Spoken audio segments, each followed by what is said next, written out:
Market లో invest చేసి మీ డబ్బులు డబుల్ చేసుకోవాలనుకుంటున్నారా? విజయవాడలో జరిగే సుందరరామిరెడ్డి గారి లైవ్ సెమినార్ కి అటెండ్ అవ్వండి.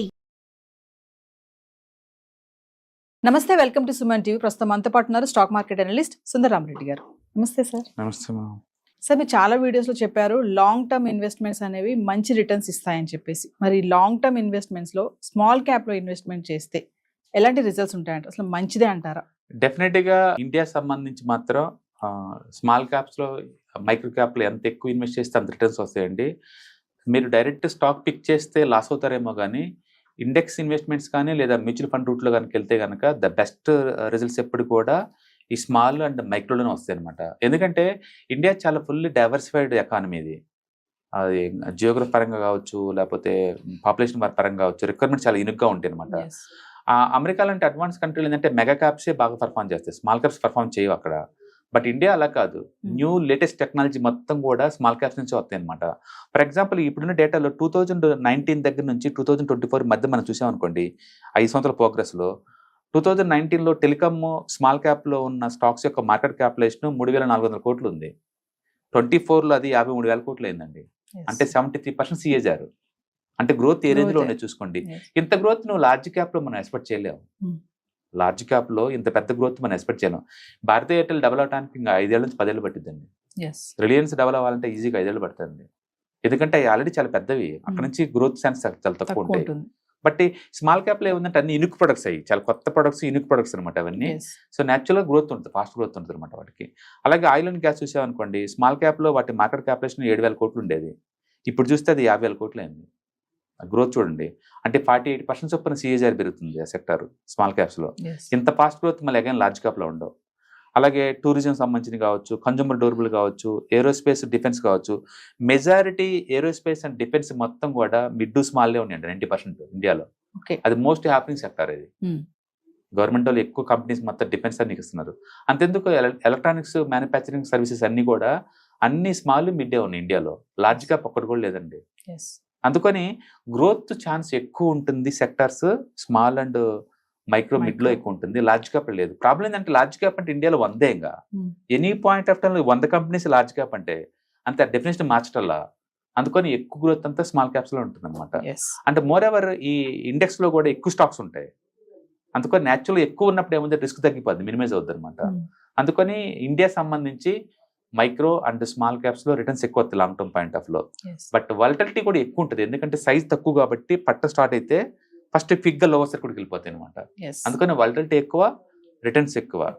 బట్ ఇండివిజువల్ స్టాక్స్ మాత్రం ఈ ఏరియాలో పిక్ చేయమాకండి. ఏమవుతుందంటే ఏదైనా బ్యాడ్నెస్ వచ్చింది అనుకోండి, కంటిన్యూస్ గా 10-20 లోవర్ సర్క్యూట్ పడతా ఉంటాయి అనమాట. అందుకని ఇండివిజువల్ స్టాక్స్ కి రికమెండబుల్ కాదు. But index wise, mutual fund wise మాత్రం ఎక్కువ రిటర్న్స్ రావాలి అంటే మాత్రం better to go for small and micros, ఎక్కువ రిటర్న్స్ వస్తాయి. లాంగ్ టర్మ్ ఇన్వెస్ట్మెంట్ కి వెళ్ళాలంటే లార్జ్ క్యాప్ కి వెళ్ళొద్దు అంటారు. లార్జ్ క్యాప్ కి వెళ్తే అంటే ఏంటంటే రిటర్న్స్ మీకు ఎంత కావాలని దాన్ని బట్టి డిసైడ్ అవుతుంది. మీకు ఎక్కువ రిటర్న్స్ కావాలంటే డెఫినెట్ గా స్మాల్ అండ్ మైక్రోనే. ఎక్కువ రిటర్న్స్ రావాలి అనుకుంటే నాకు అట్ట కాదు, స్టేబుల్ రిటర్న్స్ కావాలి అండ్ తక్కువ వచ్చినా పర్వాలేదు, నాకు స్టేబుల్ రిటర్న్స్ కావాలనుకుంటే మరి దాని గోపర్ లార్జ్ క్యాప్. స్టేబుల్ గా కావాలంటే లార్జ్ క్యాప్. ఇక్కడ ఏంటంటే ఒక మన వాళ్ళు ఎక్కువ సార్లు ఒక రిటర్న్స్ కే ఇంపార్టెన్స్ ఇస్తారండి, రిస్క్ ఇంపార్టెన్స్ ఇవ్వటల్లా. రిస్క్ ఏంటంటే టెంపరీగా ఎంత కింద పడింది, టెంపరీగా ఎంత కింద డ్రా డౌన్ అవుతుంది అనమాట. లార్జ్ క్యాప్స్ తక్కువ డ్రా డౌన్స్ తోటి తక్కువ రిటర్న్స్ ఇస్తాయి, స్మాల్ క్యాప్స్ ఎక్కువ డ్రా డౌన్ తోటి ఎక్కువ రిటర్న్స్ వస్తాయి. కాబట్టి మీకు రిటర్న్సే ఫోకస్ చేస్తే మాత్రం ఖచ్చితంగా స్మాల్ మైక్రో. బట్ నాకు బ్యాలెన్స్ అప్రోచ్ కావాలంటే దాన్ని move to the mid and large కి move. Small cap micro cap కి డిఫరెన్స్ ఏంటి? వాళ్ళు ఏంటంటే ఇండియాలో ఉన్న ఈ ఇండెక్స్ మొత్తం మేనేజ్ చేసేది IISL అనమాట. అది ఎవరి కంపెనీ అంటే NSE అండ్ CNX కలిపి జాయింట్ వెంచర్ అనమాట IISL. డైరెక్ట్గా S&P వాళ్ళు మెయింటైన్ చేస్తారు. వాళ్ళు ఇండెక్స్లో మొత్తం మెయింటైన్ చేసింది అనమాట. ఏ ఇండెక్స్లో ఎన్ని స్టాక్స్ ఉండాలి, ఎంత వెయిటేజ్ ఉండాలి, ఎప్పుడెప్పుడు రీబ్యాలెన్స్ చేయాలి, ఇవన్నీ వాళ్ళు డిసైడ్ చేస్తారు. లార్జ్ క్యాప్ అంటే టాప్ 100 మాత్రం మనం లార్జ్ అనాలి. దాని తర్వాత ఉండే 150 కంపెనీస్ని మిడ్ క్యాప్ అంటాం. మిడ్ క్యాప్ కన్నా కింద ఉన్న వాటిని 250 కంపెనీస్ని స్మాల్ క్యాప్ అంటాం. ఆ స్మాల్ క్యాప్ కన్నా ఇంకా కింద ఉన్న 250 కంపెనీస్ని మైక్రో క్యాప్ అంటాం. అంటే సైజ్ వైజ్ గా డిఫరెన్స్ తప్ప క్వాలిటీ వైజ్ కాదు, ఫండమెంటల్ వైజ్ కాదు. చాలా మంది ఫండమెంటల్ వైజ్ అనుకుంటారు, స్టాక్ ప్రైస్ వైజ్ అనుకుంటారు. ఆ రెండు కాదు, కంపెనీ ఓవరాల్ సైజ్. ఇక్కడ కంపెనీ ఓవరాల్ సైజ్ అంటే total number of the stocks in the company into అంటే కరెంట్ షేర్ ప్రైస్ అనమాట. అప్పుడు మనకి మార్కెట్ క్యాపిటలైజేషన్ అర్థమైంది. ఈ మార్కెట్ క్యాపిటలైజేషన్ ర్యాంకులు ఇచ్చినప్పుడు large, mid, Mid. Small, micro ఇలా వస్తున్నాయి అనమాట. స్మాల్ క్యాప్ లో అడ్వాంటేజెస్, డిసడ్వాంటేజెస్ అంటే డెఫినెట్ గా లాంగ్ టర్మ్ లో ఎక్కువ రిటర్న్స్ వస్తుంది, బట్ డ్రాడౌన్స్ ఎక్కువ ఉంటాయి. ఓకే. సో దాని డిసడ్వాంటేజ్ అంటే డ్రాడౌన్సే. ఎప్పుడైనా ఇండివిజువల్ స్టాక్స్ నాలెడ్జ్ లేకుండా స్మాల్ క్యాప్ లో పిక్ చేయకూడదు, స్మాల్ మైక్రోలో, ఎందుకంటే వాల్టిలిటీ ఎక్కువ ఉంటుంది కాబట్టి. ఇండెక్స్ లో బ్లైండ్ వెళ్ళొచ్చు మనం, లాంగ్ టర్మ్ పాయింట్ ఆఫ్ లో మీకు వస్తుంది యావరేజ్ మీద. నిఫ్టీతో పోల్చుకుంటే లిటరలీ డబుల్ వస్తుందంటే ఊహించుకోండి మీరు ఇంకా లాంగ్ టర్మ్ లో. సో యూనిక్ గా ఉంటాయి కాబట్టి లాంగ్ టర్మ్ ఇన్వెస్ట్మెంట్ కి వెళ్ళాలంటే మనం స్మాల్ Yeah. టర్మ్ అనేది. బట్ డైరెక్ట్ స్టాక్ పికింగ్ కాదు, yes, mutual fund and ETFs index fund picking లో. Thank you sir. హాయ్. మొట్టమొదటిసారిగా మన విజయవాడలో క్లాస్ రూమ్ ట్రైనింగ్ అండి, 1 డే క్లాస్ రూమ్ ఎన్విరాన్మెంట్ లో ఆఫ్లైన్ వెబినార్ జరగబోతుంది. అండ్ ఇంట్రెస్ట్ ఉన్న పార్టిసిపెంట్స్ ఈ కింద స్క్రోల్ అవుతున్న నెంబర్కి రింగ్ చేసుకొని సీట్ బుక్ చేసుకోండి. దీంట్లో ETFs, index funds and mutual funds మీద completely and hand holding experience మీకు ప్రొవైడ్ చేయబడుతుంది.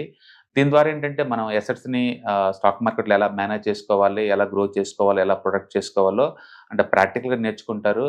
అండ్ మీ ఇప్పటి వరకు మనం ఆన్లైన్లోనే మీరు అటెండ్ అవుతున్నారు. ఇక నుంచి మీరు మన విజయవాడ సిటీలోనే అండ్ లైవ్లో క్లాస్ రూమ్ ఎన్విరాన్మెంట్లో నేర్చుకునే ఛాన్స్ దొరుకుతుంది. కాబట్టి ఇంట్రెస్ట్ ఉన్న పార్టిసిపెంట్స్ కింద స్క్రోల్ అవుతున్న నెంబర్కి పింగ్ చేసి సీటు రిజర్వ్ చేసుకోండి. Thank you.